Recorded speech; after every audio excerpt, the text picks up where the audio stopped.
Η αλήθεια είναι ότι είμαι, χωρίς να πω πολλά λόγια, πολύ συγκινημένος που είναι σήμερα ο Γιάννης εδώ, στη Δομιέρα, σε αυτό το μαγαζί, σε αυτό το νέο μας στέκι που θα περάσουμε όλο το καλοκαίρι. Γιατί εγώ έτσι έχω μάθει το κοινό μου να είναι θαμώνες και είστε θαμώνες και θα σκέρω ένας προς έναν.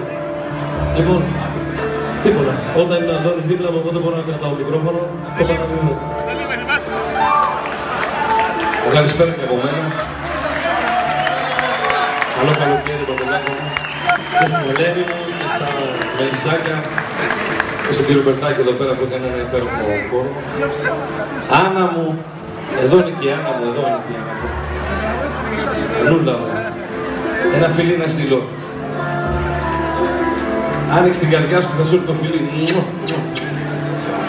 Αγάπη μου. Έχεις ωραία παρέα όμως εκεί, σε καλά χέρια είσαι. Λοιπόν, τι να πούμε. Τι να πούμε. Μη μινόρι είναι. Μη μινόρι είμαστε. Ναι. Κι αν ρωτήσεις πώς περνάω, θα σου πω δυο ψέματα. Ένα πως σ' αγαπάω και να πω σε ξέχασα.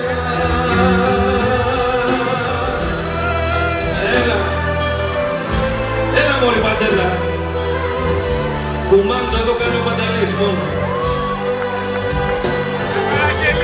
Σε αυτό το σπίτι.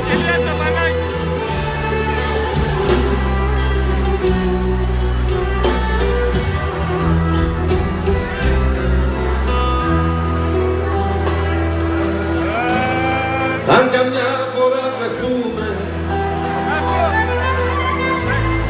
δεν θα πούμε